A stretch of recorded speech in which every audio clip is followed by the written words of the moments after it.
Allah lebih sering menyikapi Anda dengan karunia, dengan rahmatnya, dan dengan kedermawanannya dibanding menyikapi Anda dengan keadilannya. Itu pun ketika Allah kasih keadilannya, Allah masih tetap kasih karunia dan kedermawanannya, karena bisa jadi itu diampuni lagi sama Allah. Ya Allah, zalim kita sama Allah ya. Rabb yang begitu rahmat ini masih kita maksiati, yang begitu baik sama kita, tapi kita sikapi dengan maksiat, maksiat, maksiat, dan maksiat.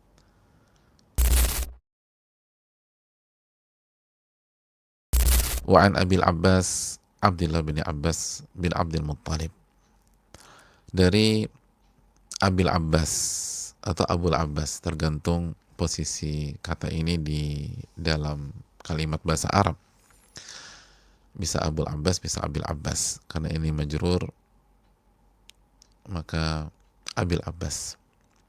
Dan Abul Abbas adalah kunyah. Siapa nama beliau? Abdullah bin Abbas. Abdullah bin Abbas bin Abdul Muttalib. Abdullah bin Abbas bin Abdul Muttalib. Beliau menyampaikan an Rasulullah sallallahu alaihi wasallam, dari Rasulullah sallallahu alaihi wasallam, fima yarwi an rabbih tabaraka wa ta'ala,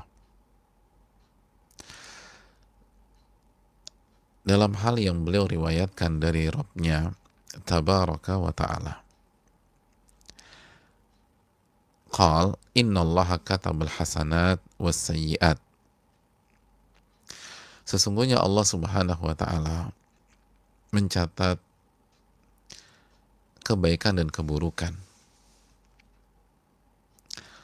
mencatat kebaikan dan keburukan.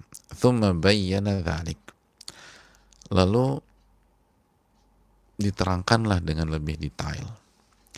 Faman hamma bihasanatin falam ya'malha katabahallahu tabaraka wa ta'ala indahu hasanatan kamilah. Maka barang siapa yang berniat atau bertekad mengerjakan kebajikan atau kebaikan, dan ia pada akhirnya tidak mengerjakannya, dia niat berbuat baik, tapi akhirnya dia nggak mengerjakan hal tersebut,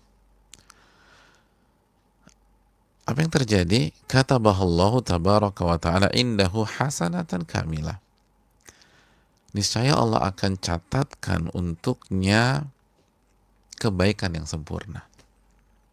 Dia dapat kebaikan sempurna. Wa in hamma biha, dan apabila dia berniat atau bertekad mengerjakan kebaikan, fa'amilaha,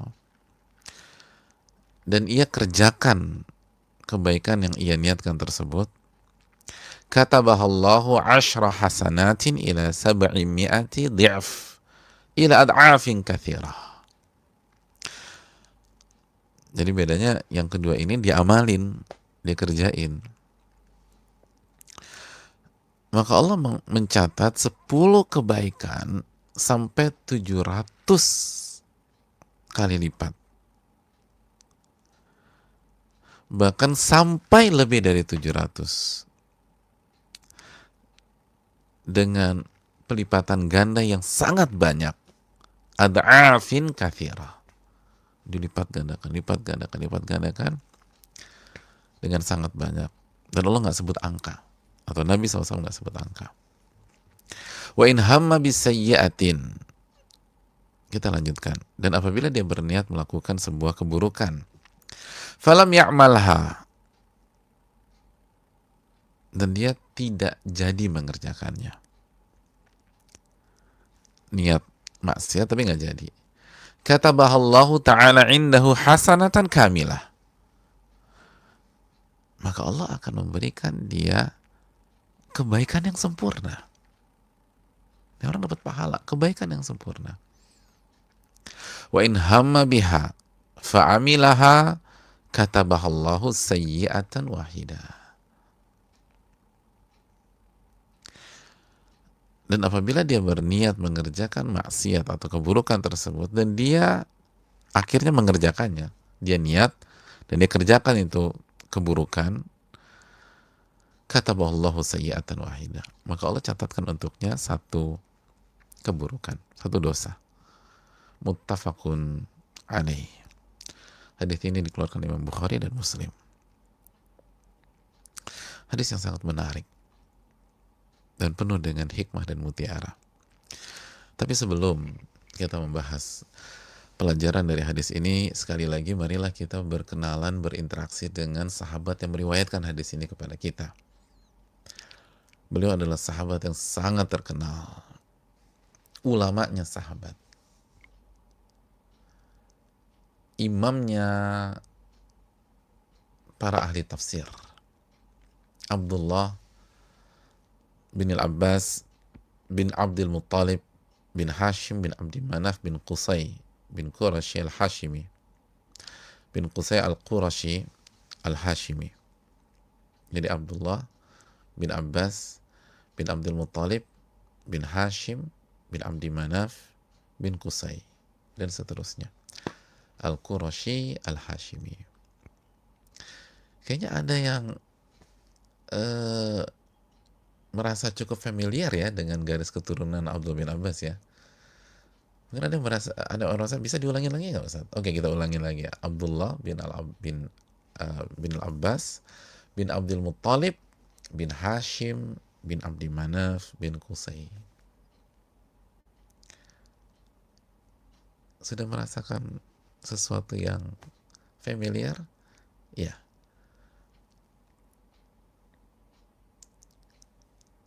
Nasabnya bisa dikatakan sama dengan Nabi SAW. Perbedaan hanya bin Al-Abbas. Karena Abdullah bin Abbas adalah sepupu Rasul SAW. Anak dari paman atau omnya Rasul SAW, Al-Abbas. Jadi Abdullah ini dari ayahnya Al-Abbas, Nabi Muhammad SAW ayahnya Abdullah. Abdullah dan Abdullah bin Abbas itu sama-sama anaknya Abdul Muttalib. Jadi Abdullah dan Al-Abbas, Abdullah dan Al-Abbas itu sama-sama anaknya Abdul Muttalib. Jadi Abdullah, Al-Abbas, lalu Abu Talib, itu diantara anak-anaknya Abdul Muttalib. Jadi yang bersama kita sekarang adalah sepupu Rasul Sallallahu Alaihi Wasallam. Dan kunyah beliau tadi Abul Abbas. Dan beliau adalah anak tertua dari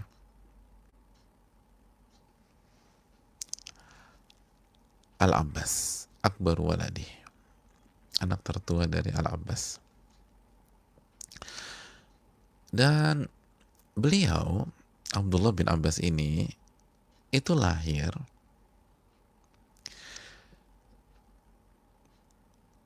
tiga tahun sebelum hijrah.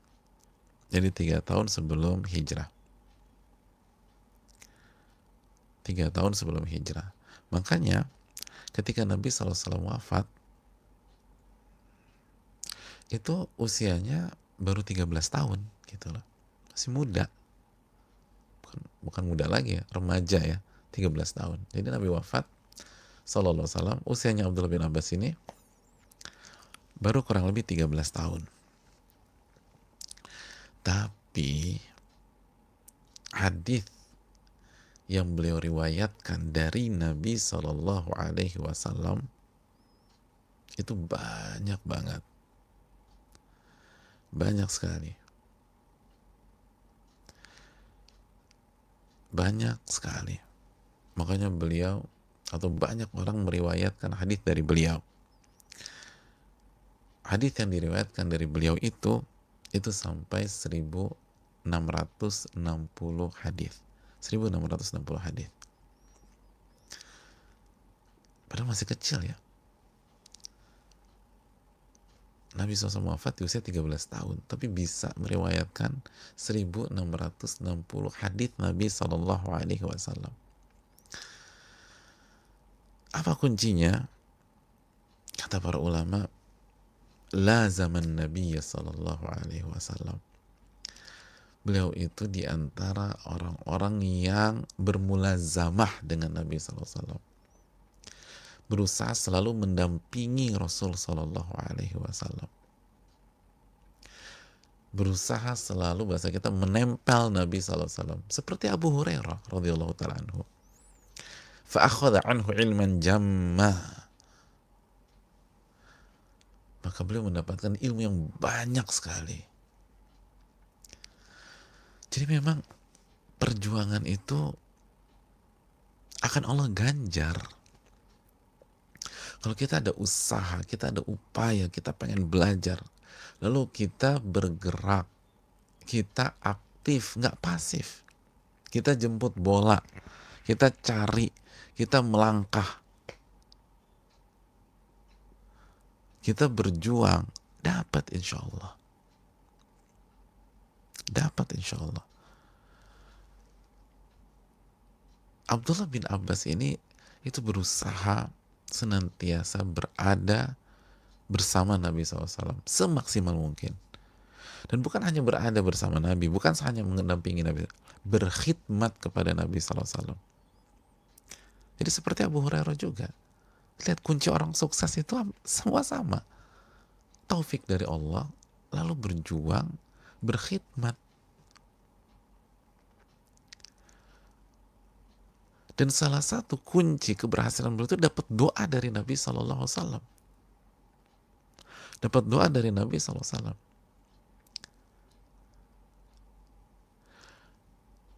Hadirin yang Allah muliakan.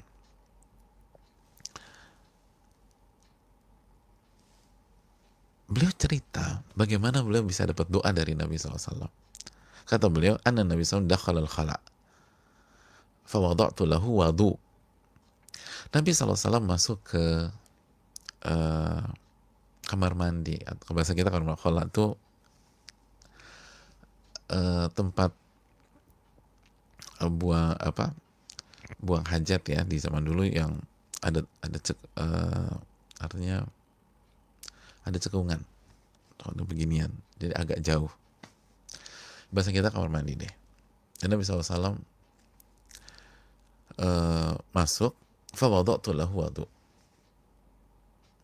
Lalu aku letakkan air untuk wudhu bagi beliau. Jadi disiapin sama Abdullah bin Abbas. Disiapkan air untuk beliau berwudhu. Berkhidmat, melayani, disiapkan air.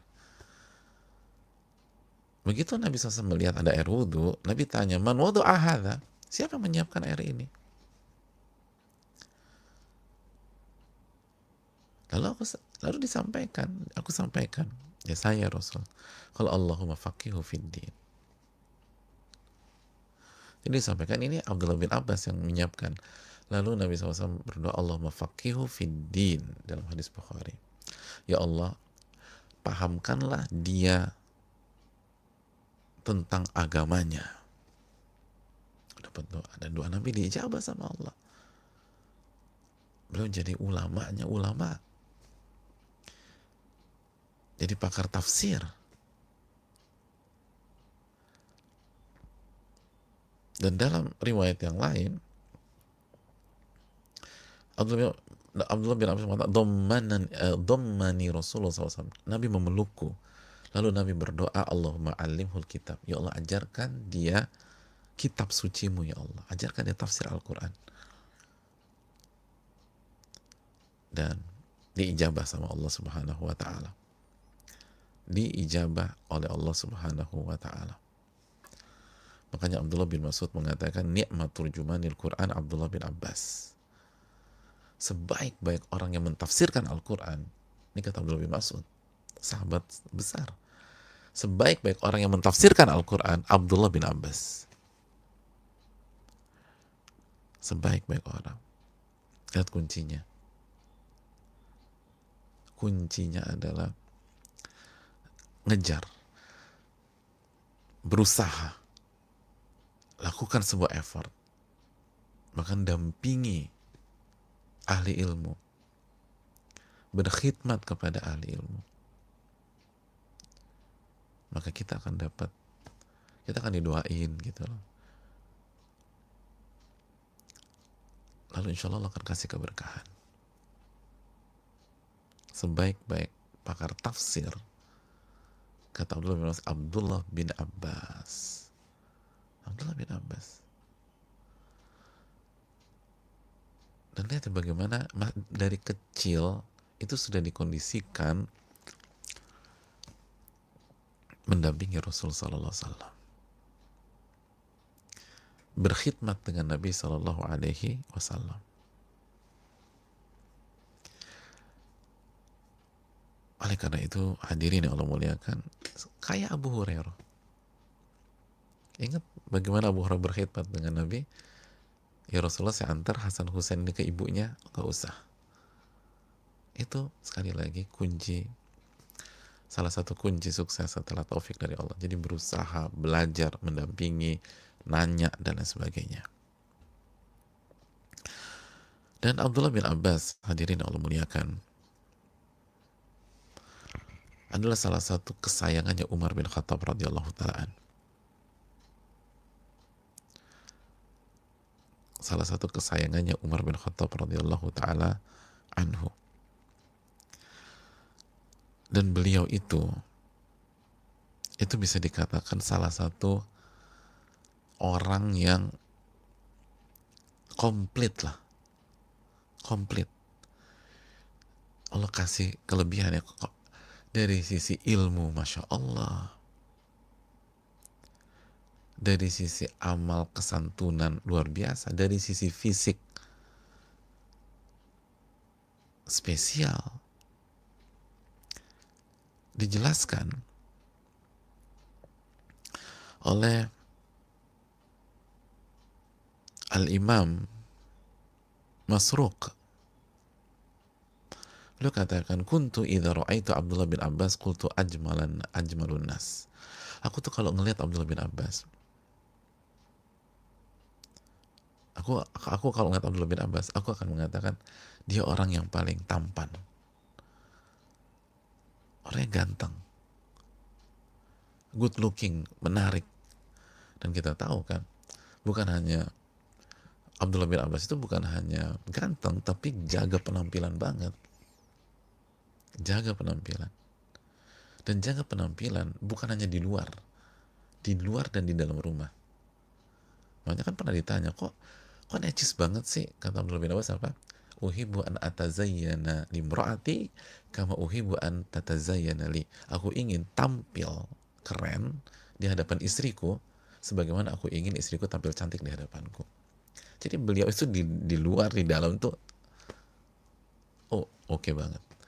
Makanya kata Al-Imam Masruq, aku tuh kalau ngeliat Abdullah bin Abbas udah ajmalun nas. Jadi penampilannya oke banget, Masya Allah. Jaga penampilan, tapi nggak berlebih-lebihan, nggak mubadir, nggak hedon, enggak. Dan memang orangnya memang udah keren, Masya Allah. Orang tuh kan kalau keren pakai apa aja kayaknya keren aja. Jadi, dan beliau menjaga penampilan. Fa'idha takallama qultu afsahun nas. Dan kalau beliau udah bicara, kata Imam Masruq, aku akan katakan beliaulah orang yang paling fasih kalau bicara. Kalau bicara tuh enak sekali. Fasihnya luar biasa. Kalau bicara, orang tersihir dengan pembicaraan beliau. Orang senang gitu, masuk ke hati. Abdullah bin Abbas jago bicara, fasih ketika bicara. Ketika berterangkan orang ngerti, oh ternyata ini Abdullah bin Abbas. Mungkin kontennya sama, orang lain bicara, beliau bicara, orang lain bicara, kita tuh sama orang lain tuh maksudnya apa ya? Tapi kalau Abdullah bin Abbas yang terangkan, Masya Allah, ngerti Anda nih. Itu Abdullah bin Abbas tuh jago bicara, Fa idza tahaddatsa qultu a'lamun nas. Dan kalau sudah menyampaikan ilmu atau tahadat itu bisa berbicara secara umum atau bisa meriwayatkan, menyampaikan ilmu, maka aku akan katakan a'lamun nas, beliau orang yang paling alim. Kalau bicara tuh dalil keluar, dalil keluar, dalil keluar, hadis keluar, hadis keluar, hadis keluar. Masya Allah ya, kata Imam Masruq tentang Abdullah bin Abbas ini, secara fisik good looking, keren, cara bicara enak, dan yang keluar bukan omong kosong, bukan ngomongin orang, bukan nggak jelas, bukan cuma curhat yang nggak ada isinya. Bukan nggak boleh curhat ya, kalau curhat cari solusi atau konsul nggak ada masalah. Tapi yang ngalor ngidur ngomongin aib orang, nggak boleh. Habis itu orang kalau lihat beliau, dengar beliau bicara, alim ini orang, alim. Makanya kata Amr bin Dinar, aku nggak pernah melihat ada majelis yang lebih banyak mendatangkan kebaikan daripada majelis Abdullah bin Abbas. Itulah Abdullah bin Abbas, hadirin yang Allah muliakan. Abdullah bin Abbas dengan segala kelebihannya. Masya Allah ya, 13 tahun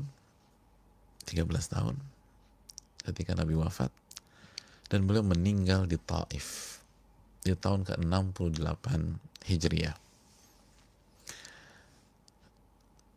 di saat era Abdullah bin Zubair, dan beliau meninggal, beliau wafat di usia, ada yang mengatakan 70 tahun, ada yang mengatakan 71 tahun, ada yang mengatakan 74 tahun. Terjadi khilaf para ulama, tapi kira-kira di usia itulah, di usia itu. Dan beliau disolatkan oleh Muhammad bin Hanafiyah. Dan ketika beliau mensolatkan Abdullah bin Abbas, beliau katakan, al-yaum mata rabbani hadhil ummah. Hari ini telah wafat ulama rabbaninya umat ini. Sosok yang menggabungkan ilmu dan amal, sosok yang bisa mendidik, yang mendidik umat, Abdullah bin Abbas radhiyallahu taala anhumah. Itu kira-kira info singkat tentang Abdullah bin Abbas. Masih banyak sekali, tapi kajian kita sekali lagi bukan kajian sirah atau kajian biografi. Ini kajian Riyadhus Shalihin, fungsinya selayang pandang mengetahui siapa sahabat-sahabat Nabi SAW yang merawatkan hadis ini, dan buat ibrah bagi kita, biar kita mencambuk kita, apalagi di saat-saat seperti ini. Kita butuh teladan, kita butuh inspirasi dari orang-orang hebat, dan salah satunya adalah beliau, sebaik-baik pakar tafsir Al-Quran, sebagaimana dikatakan Abdullah bin Mas'ud radhiyallahu ta'ala anhum ajma'in. Ya, kita masuk ke pelajaran dari hadis ini, hadirin yang Allah muliakan. Yang pertama hadis ini menjelaskan kepada kita bahwa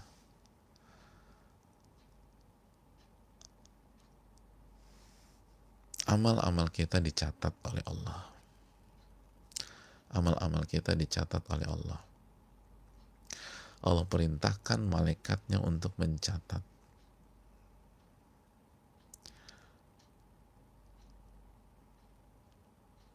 Dicatat. Sampai ke niat pun dicatat.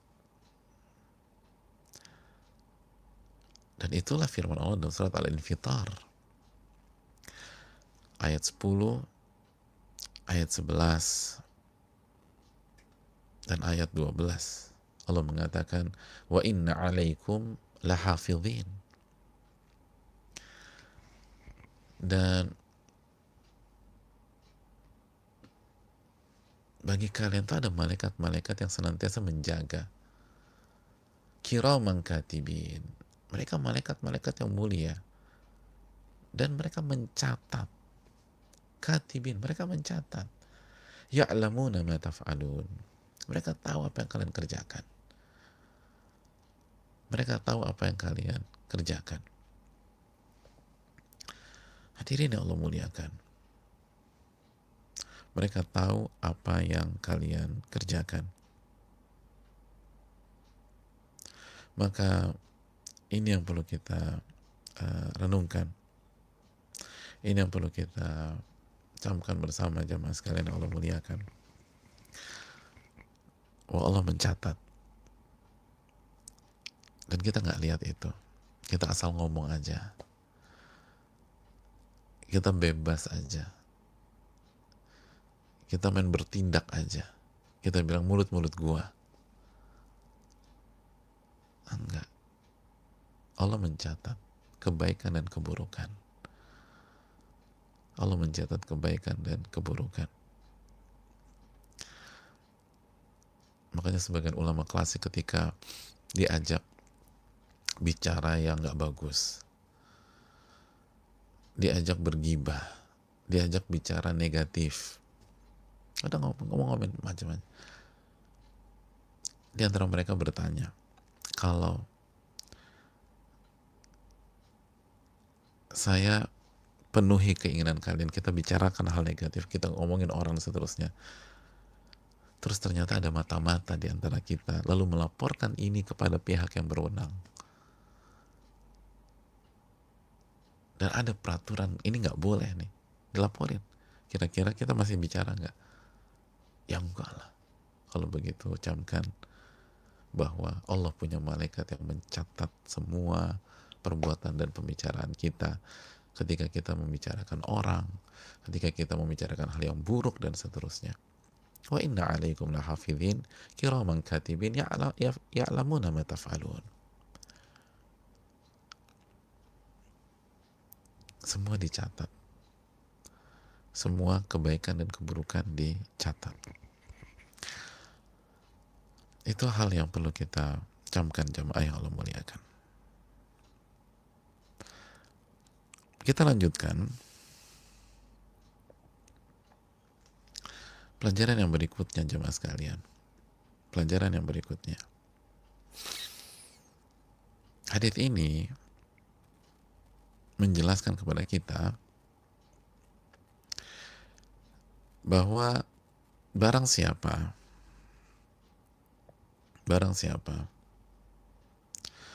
yang berniat atau bertekad mengerjakan kebaikan,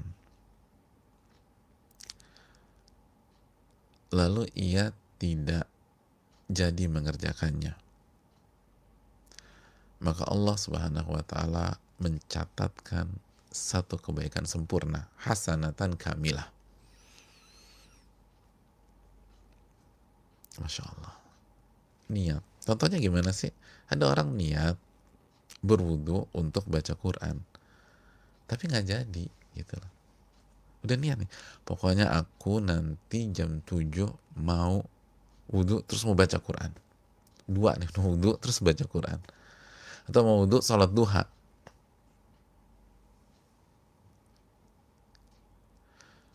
Nggak jadi. Ya ada telepon lah, ngobrol inilah segala macam, pokoknya udah nggak jadi aja. Fa innahu yuktabu lahu bidzalika hasanah kamilah. Maka dia mendapatkan satu kebaikan dari Allah Subhanahu wa taala, sempurna.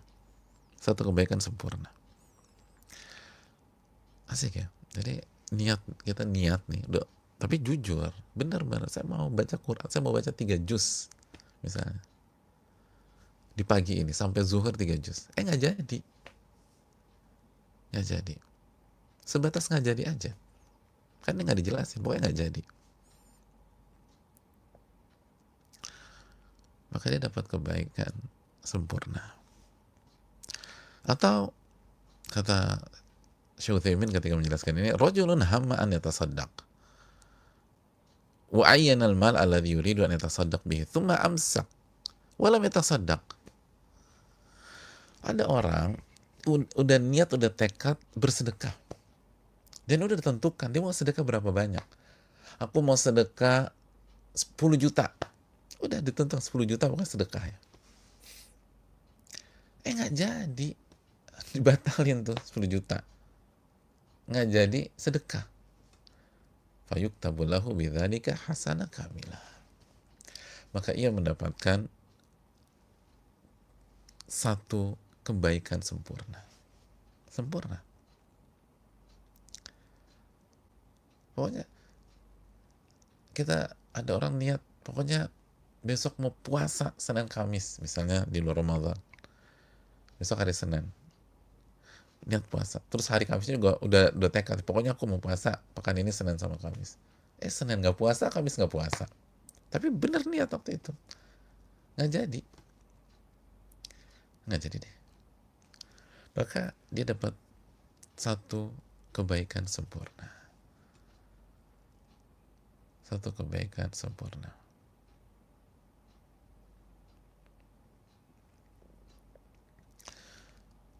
Ini luar biasa, jemaah. Luar biasa. Dan ulama mengatakan bahwa niat dan tekad itu yang sudah terjadi dalam dirinya, dalam hatinya, itu adalah sebuah kebaikan dan pahala. Hadzal ham, kata para alladzi hadatsa minhu yu'tabru hasanah. Niat atau tekad itu yang ada itu dinilai sebuah kebaikan. Jelas?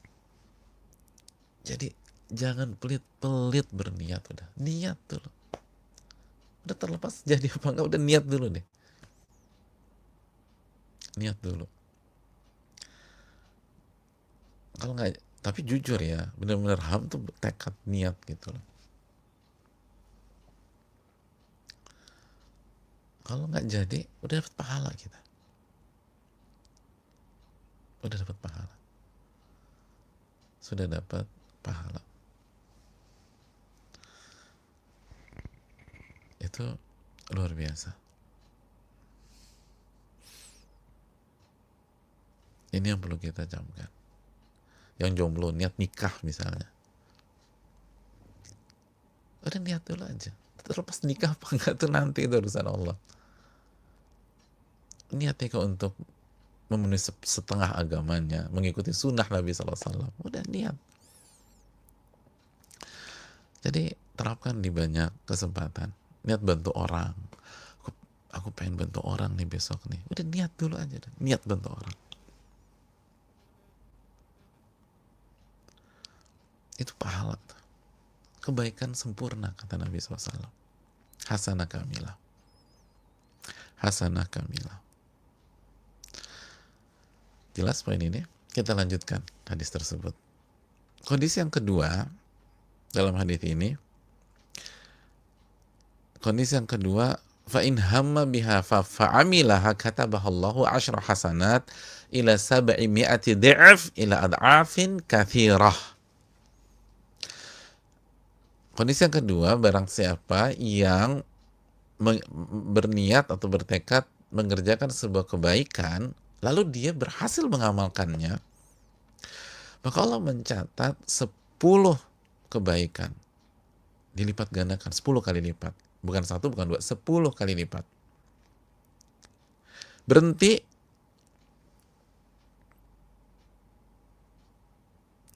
Enggak. Lanjut. Ila 700 dhi'af. Sampai 700 kali lipat. Stop? Enggak. Ila ad'afin katsirah. Dan dikali lipat atau dilipat gandakan lagi, dilipat gandakan lagi, dilipat gandakan lagi. Dengan pelipat gandaan yang sangat-sangat banyak, kata Nabi SAW. Subhanallah. Jadi kalau yang selama ini kita dengar, kalau buat kebaikan amal soleh dikalikan 10 loh, itu benar. Tapi itu minimum. Nggak berhenti sampai sana. Bisa 10, bisa 15, bisa 20 kali lipat, bisa 30 kali lipat, bisa 40 kali lipat, bisa 50 kali lipat, bisa 100 kali lipat. bisa 200 kali lipat, bisa 300 kali lipat, bisa 400 kali lipat, bisa 500 kali lipat, bisa 700 kali lipat. Sab'imi'ati di'af. Titik, belum. Bisa nambah lagi, bisa 800 kali lipat, bisa 900 kali lipat, bisa 1000 kali lipat. Allahu Akbar. Oh, ini luar biasa. Ini luar biasa. Ini luar biasa.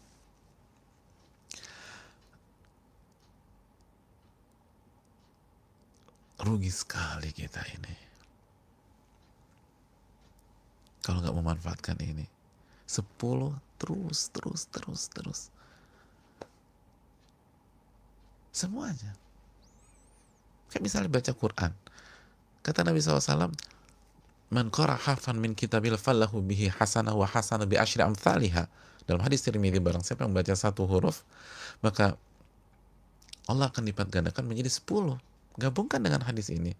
10 bisa sampai 700, bisa sampai lebih. Pokoknya semuanya. Hama bil hasanah, niat melakukan kebaikan lalu dia kerjain, dia baca, dia sedekah, dia sholat duha,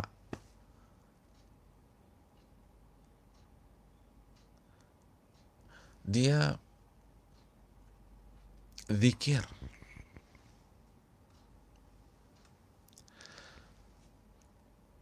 dia infak, dia bantu orang, dia kasih makan, berbuka,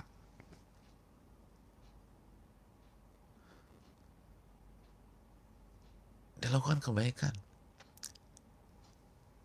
dia menuntut ilmu, dia ikut kajian online, 10 sampai 700 terus.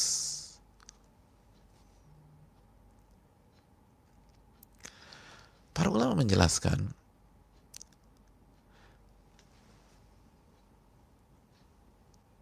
perbedaan itu. Jadi kan ada yang dapat 10, ada yang 20, mungkin ada 30, ada yang 100. Jadi kita nih, misal kita kajian, ini sama-sama kajian Riyadhus Shalihin hadits Abdullah bin Abbas.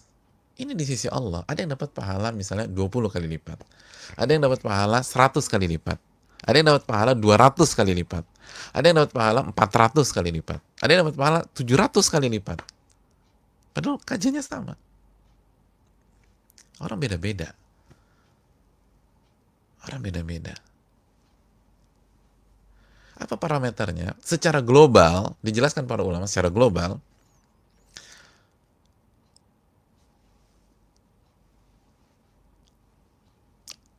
dilihat dari 2 faktor. Kata Al-Imam Muhammad bin Shalih Al-Utsaimin. Yang pertama, keikhlasan. Yang pertama, keikhlasan.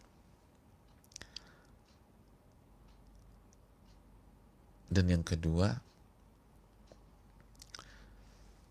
kualitas mutabaahnya kepada Nabi SAW.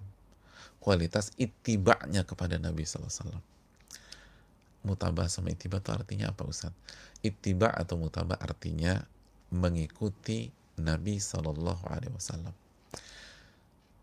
Jadi tergantung kualitas kesesuaiannya dengan tuntunan Rasul SAW. Semakin sesuai dengan Nabi SAW, semakin mengikuti Rasul SAW, maka semakin tinggi derajatnya. Semakin ikhlas, semakin banyak melipat gandaannya.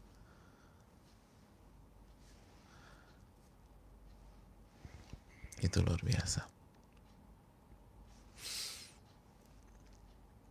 Itu secara global. Hadirin yang Allah muliakan, mari kita bahas secara lebih terperinci sedikit, lebih dalam sedikit. Apa yang dikatakan oleh Imam Ibnu Rajab Al-Hanbali sangat menarik dalam kitab Jami' Ulumul Hikam. Al-Imam Ibnu Rajab menjelaskan, simak baik-baik, inna mudha'afatal hasanat ziyadah 'alal 'ashr takunu bihasabi husnil Islam. dilipat gandakannya kebaikan lebih dari 10, kan batas minimum 10 ya. 10 tuh udah dipegang nih insya Allah. Kalau diterima 10.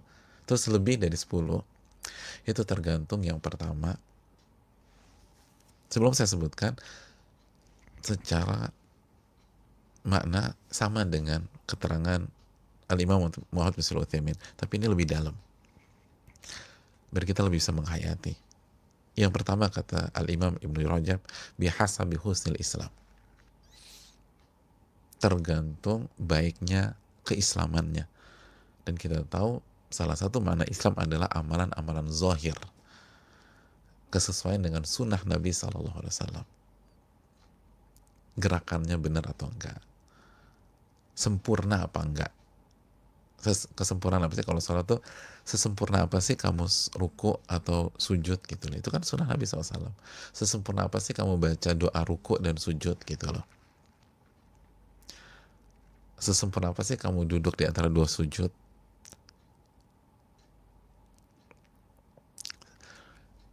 Dilihat dari, dan Islam secara utuh tergantung baiknya Islam seseorang. Terus yang kedua, bihasabi kamalil ikhlas, tergantung kesempurnaan keikhlasannya. Sebagaimana tadi yang sudah dijelaskan, ikhlasnya seperti apa. Ikhlas itu bertingkat-tingkat. Itu jelas lah. Kita mungkin, semoga kita ikhlas, kita minta semoga kita ikhlas, jamaah ikhlas. Tapi apakah keikhlasan antum dengan keikhlasan Abu Bakar itu sama? Ya beda lah. Gak mungkin sama. Keikhlasan kita, kalaupun ikhlas, dengan keikhlasan Abu Bakar As-Siddiq, ya beda. Abu Bakar keikhlasannya itu sampai termaktub di dalam Al-Quranul Karim. Wa ma li ahadin indahu min ni'matin tujza illa btigha'a wajhi rabbil a'la wala sawfa yarda. Di akhir-akhir surat Al-Lail. Itu keikhlasannya Abu Bakar disebutkan oleh Allah. Gak mungkin sama kita dengan Abu Bakar As-Siddiq. Itu pun kalau kita ikhlas. Nah, semakin ikhlas semakin besar pahalanya.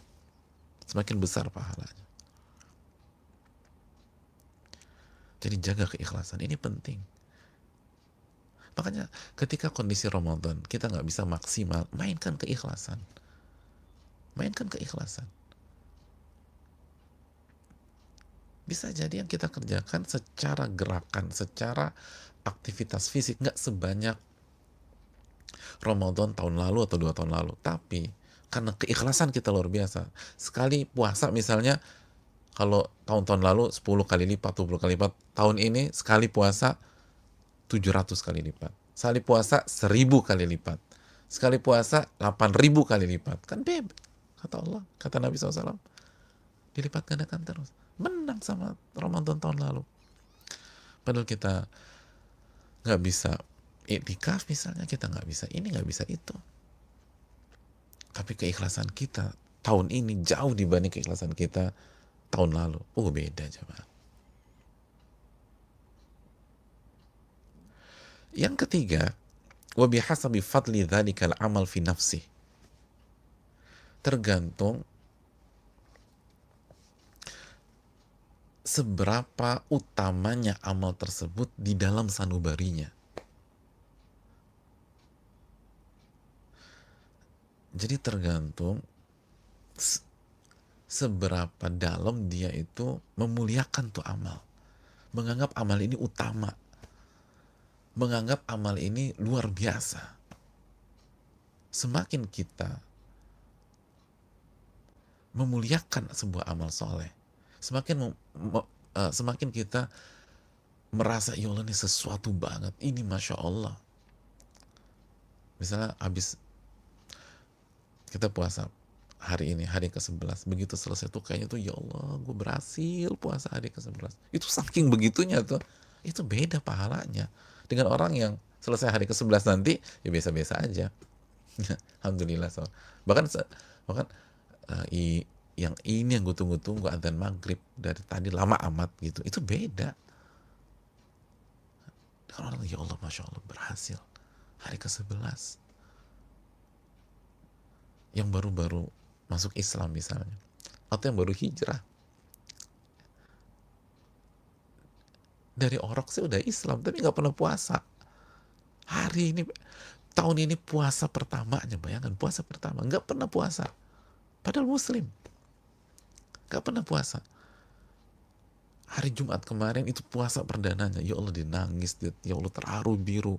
Dia mengucapkan ya Allah syukur, Masya Allah, Anda bisa puasa akhirnya. Anda ada peluang masuk surga, Anda punya peluang jadi orang bertakwa. Itu dia sedih, dia terharu, dia senang, dia bahagia. Oh itu beda pahalanya. Oh beda, beda. Dengan orang,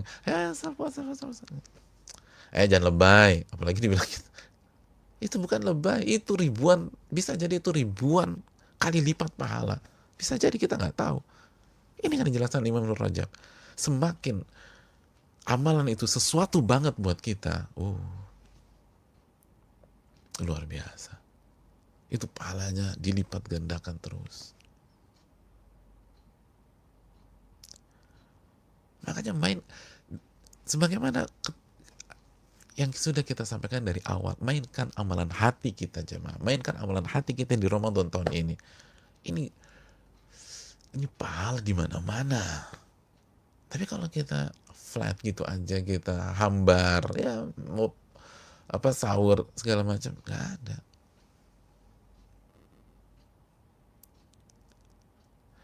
Yang terakhir, wabihasabil haja ilaih. Tergantung perasaan butuh seorang hamba kepada amal tersebut.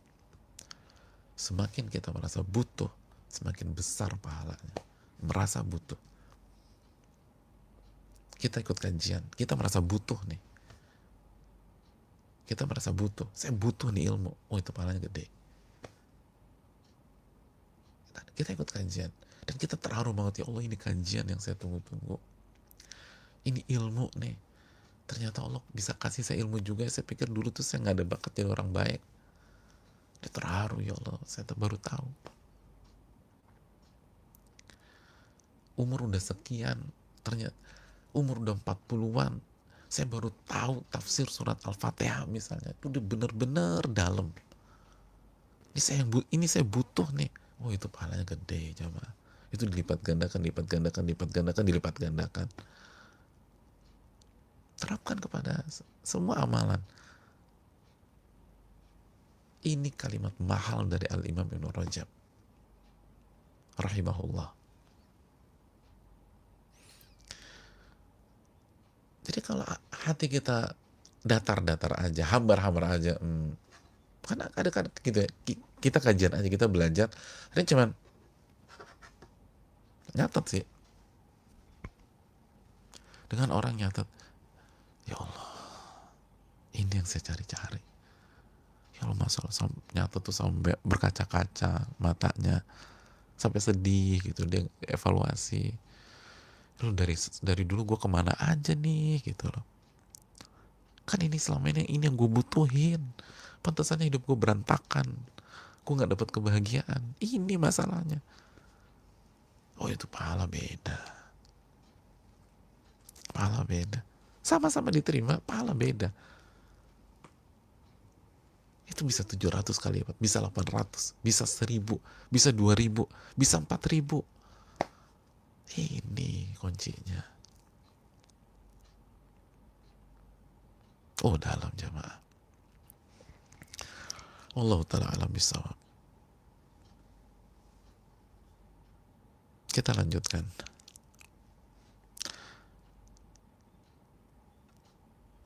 Adapun berikutnya, kondisi berikutnya, wa in hamma biha,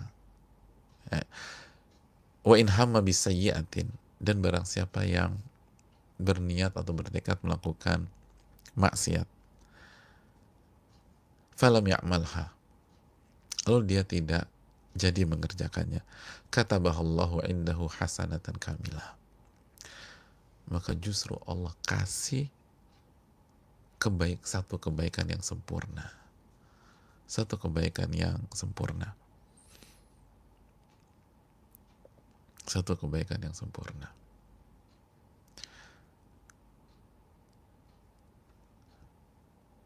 niat buruk, niat maksiat, niat minum khamr misalnya,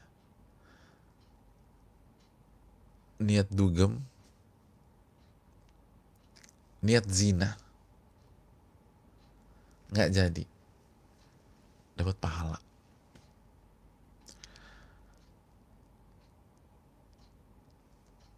Dapat pahala. Tapi perlu diingat,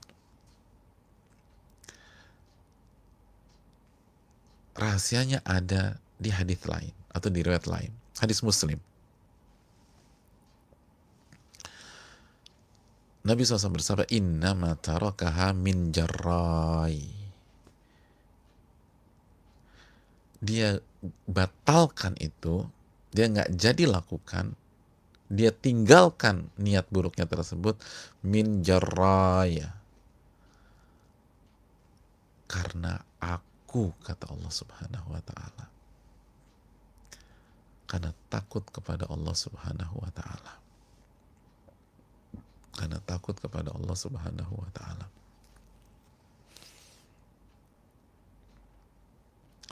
Karena takut kepada Allah Subhanahu wa ta'ala. Ini penting.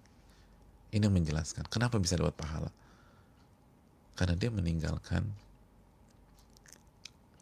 karena Allah.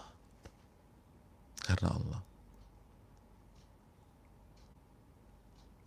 Dan takut karena Allah, pahala besar di sisi Allah.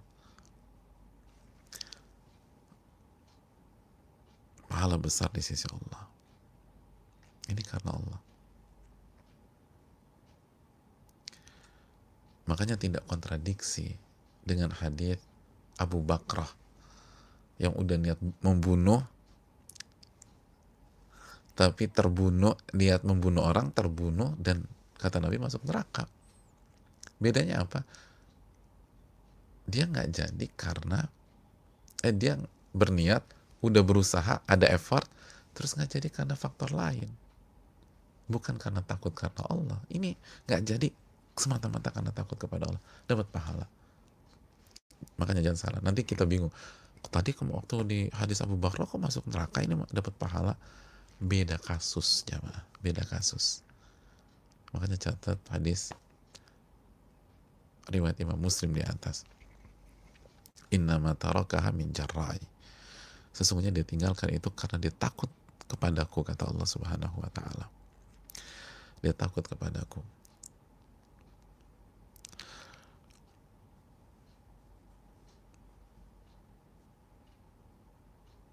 Adapun ada ucapan menarik lagi dari Al-Imam Ibnu Rajab. Sebagian para ulama menjelaskan jangan sampai kita gagal mengerjakan maksiat itu karena kita lebih takut kepada makhluk daripada kepada Allah.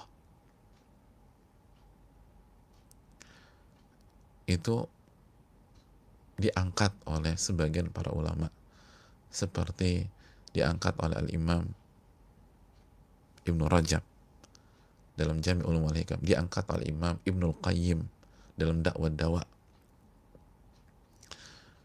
Sebagian mereka membawakan riwayat Abdullah bin Abbas, tapi riwayat ini sanadnya lemah. Dibawakan oleh Abu Nuaim.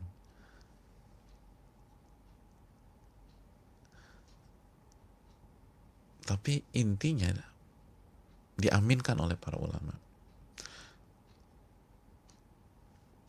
Ucapan Ibnu Abbas. Jadi Ibnu Abbas bilang gini, dia ini riwayatnya lemah, tapi walaupun lemah, Ibnu Rajab masih membawakan karena maknanya itu ditekankan oleh banyak para ulama kita. Disebutkan wa khawfuka ala minarri idza harakat sitra babika wa anta ala dhanbi wa la yattaribu fuaduka min nadharillahi ilaik a'dham minadh dhanbi idza amiltahu. Ketakutanmu terhadap hembusan angin yang bisa menyingkap tirai pintumu sehingga bisa menyingkap pada saat engkau sedang bermaksiat, engkau sedang berdosa pada saat itu. Dan di waktu yang sama, hatimu tidak ada rasa sama sekali kepada Allah Subhanahu wa Ta'ala. Saat Allah melihatmu, itu lebih besar daripada dosa yang sedang kamu kerjakan itu. Allahu Akbar. Ini yang diwanti-wanti sebagian para ulama. Takutmu kepada angin yang berhembus dan bisa menyingkap tirai kamarmu atau tirai pintu kamarmu, sehingga tersingkaplah kamu sedang maksiat, sedang berbuat dosa, tapi di waktu yang sama tidak ada rasa takut, tidak ada rasa malu, tidak ada rasa khawatir. Pada saat Allah melihatmu, itu kan Allah ngelihat tuh. Mau tirainya tertutup nggak tertutup, Allah lihat. Alam ya'lam bi annallaha yara. Tidaklah dia mengetahui, Allah mengetahuinya. Itu lebih parah daripada dosa yang sedang Anda kerjakan itu sendiri. Makanya ini yang perlu dicamkan. Kalau kita batalkan karena Allah, dan jangan sampai kita lebih takut kepada makhluk dibanding kita takut kepada Allah Subhanahu wa Ta'ala. Dan yang terakhir, tentu saja jamaah yang Allah muliakan, apabila berniat melakukan maksiat lalu dia kerjakan, maka Allah mencatat satu dosa. Allah mencatat buat dia satu dosa. Dan ini sesuai dengan firman Allah dalam surat Al-An'am ayat 160, "Wa man jaa'a bis-sayyi'ati fala yujza illa mithlaha." Barang siapa yang mengerjakan dosa, maka dia tidak akan dibalas kecuali semisal. Dia kerjakan satu, dua, ya dua. Wahum la yudhlamun. Mereka nggak dizalimi sama Allah. Tapi kalau kebaikan minimum 10 sampai bisa jadi unlimited. Terakhir jamaah sekalian, apa yang disampaikan Al-Imam Ibnu Rajab, Al-Imam Ibnu Hajar Al-Asqalani. Wah, hadis ini menjelaskan karunia Allah Subhanahu wa Ta'ala kepada kita, kepada umat ini.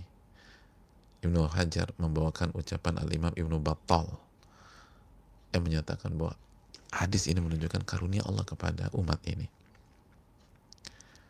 Laula dzalika kada alla yadkhul ahadun al-jannah. Karena kalau sistemnya nggak seperti ini, dikhawatirkan tidak ada seorang pun masuk surga. Karena secara umum seorang hamba lebih sering melakukan kesalahan dibanding melakukan kebaikan. Allahu Akbar. Secara umum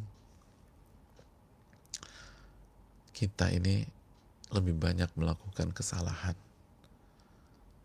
daripada melakukan kebaikan. Jujur aja deh, kita satu hari ini berapa kita melakukan kebaikan? Oke, puasa kita sempurna. Kita sudah berpuasa sebagaimana dijelaskan Ibnu Qudamah Al-Maqdisi dalam Mukhtasar Minhajul Qasidin misalnya. Enggak kan? Oke, kita salat, emang khusyuk 100%. Belum lagi maksiat-maksiat kita. Maka Allah buat sistem seperti ini sebagai kasih sayangnya kepada kita.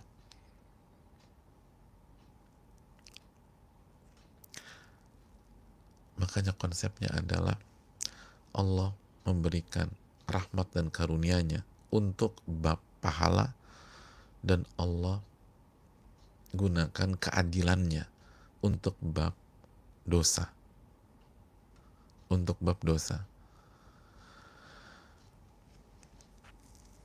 Sekali lagi, untuk kebaikan Allah tidak pakai sifat keadilan, subhanallah. Tapi Allah pakai sifat rahmatnya, kedermawanannya, karomnya. Itu kata para ulama. Tapi dalam bab dosa, Allah menggunakan bab atau sifat adilnya, sifat adil, dan karunia-Nya juga. Kenapa demikian? Karena ketika orang ditulis dosanya, pasti diadab apa enggak? Belum tentu. Bisa jadi dimaafkan. Selama itu bukan syirik. Bisa jadi dimaafkan selama itu bukan syirik. Berarti karunia lagi dari Allah. Maka malulah kita kalau lisan ini pernah buruk sangka sama Allah. Pernah ngomong gak pantas kepada Allah. Apabila lisan ini mengatakan, Allah gak adil sama saya. Lah emang Allah lebih sering menggunakan karakter rahmatnya daripada keadilannya kepada Anda. Kalau Allah sikapi Anda dengan keadilan saja, hancur Anda. Hancur. Kok minta keadilan itu loh? Di semua kondisi. Allah tuh kasih rahmatnya. Untuk bab kebaikan, Allah gunakan rahmatnya dan kedermawanannya. Dan untuk bab dosa, Allah gunakan sifat adilnya. Allah nggak zolimi. Makanya kan tadi dalam surat Al-An'am 160 apa sih tadi? Wahum la yudhlamun. Mereka nggak pernah dizolimi sama Allah. Nggak pernah. Subhanallah.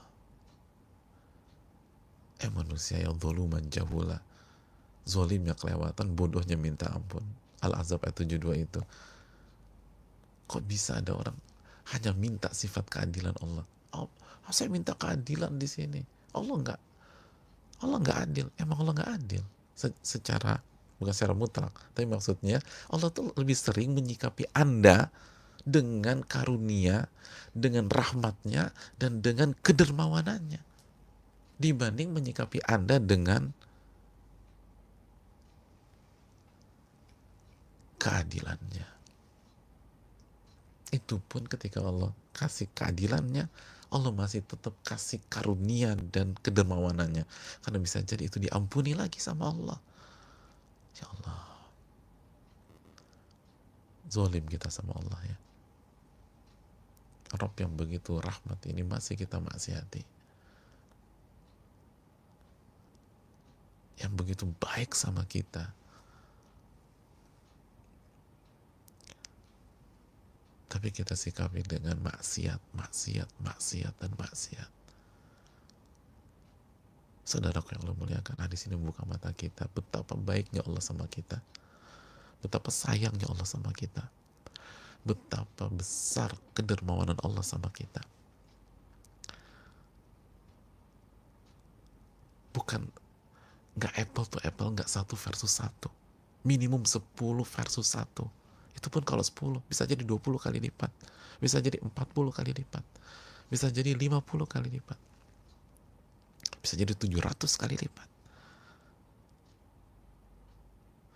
Makanya orang yang Allah masukkan ke neraka nanti tidak ada argumentasi lagi di hadapan Allah. Anda sudah diterapkan sistem seperti ini masih masuk neraka? Ini bukan 1 versus 1. Ini 1 versus minimum 10 kali lipat. Dan itu pun dosa Anda masih bisa diampuni oleh Allah dengan rahmat Allah pada hari kiamat nanti. Selama bukan kesyirikan. Karena kesyirikan, innallaha la yaghfiru an yushraka bihi wa yaghfiru ma duna dzalika liman yasha. Allah tidak mengampuni dosa syirik, dan Allah mengampuni dosa selain syirik sesuai dengan apa yang Allah kepada orang yang Allah kehendaki.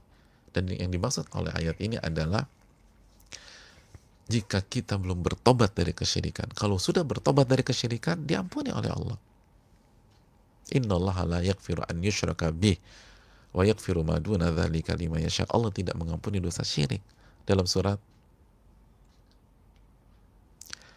An-Nisa ayat 116 kalau nggak salah ya. Mohon dicek. Ada 2 ayat, salah satunya An-Nisa 116. Jadi dosa selain syirik itu masih ada peluang diampuni oleh Allah. Dan ayat ini tentang yang belum ditutup dengan taubat. Kalau ditutup dengan taubat jelas. Betapa banyak para sahabat dulu melakukan kesyirikan di masa jahiliyah, bertobat lalu diterima. Itu clear. Oleh karena itu jamaah sekalian, jadi kalau momentum Ramadan kali ini, jadilah kita Riyadhus Shalihin ini sebagai momentum untuk kembali kepada Allah. Dan kita jadi sadar betapa baiknya Allah sama kita. Kok bisa kita lebih mengarah kepada makhluk yang gak kasih kebaikan kepada kita mungkin. Dan kalau kasih kebaikan pelitnya minta ampun. Tapi Allah, kita buat 1, Allah kasih 10 minimum. Terus Allah lipat gandakan sampai 700. Terus bisa Allah buat sampai 1000, bisa jadi 2000, bisa jadi 10.000. Tapi mana bakti kita kepada Rabbul Alamin? Mana penghambaan kita kepada Allah? Mana ibadah-ibadah kita? Mana semangat kita? Kenapa orang bisa semangat lembur? Padahal uang lemburnya 2 kali lipat aja mungkin enggak dari gaji. Ada uang lembur 10 kali lipat. Dia bisa semangat. Tapi kenapa nggak semangat taraweh? Nggak semangat menghatamkan Al-Quran di Ramadan? Nggak semangat menuntut ilmu? Oleh karena itu jamaah sekalian, ini yang bisa disampaikan. Terima kasih atas atensi. Saya rasa cukup karena waktu sudah habis. Semoga ini menjadi ibrah bagi kita dan membuat kita semakin semangat untuk beribadah dan semakin bersyukur Allah kasih hidayah untuk bisa mengenalnya subhanahu wa ta'ala, Rabb yang maha rahman, Rabb yang maha pengasih lagi maha penyayang, Rabb al-Karim yang maha dermawan, Rabb al-Muhsin yang maha baik. Dan Rabb yang berinteraksi dengan kita, nggak hitung-hitungan, kita yang hitung-hitungan sama Allah, kita yang hitung-hitungan sama Allah. Kita yang terlalu ego, makanya kita kena batu dari sifat ego kita sendiri.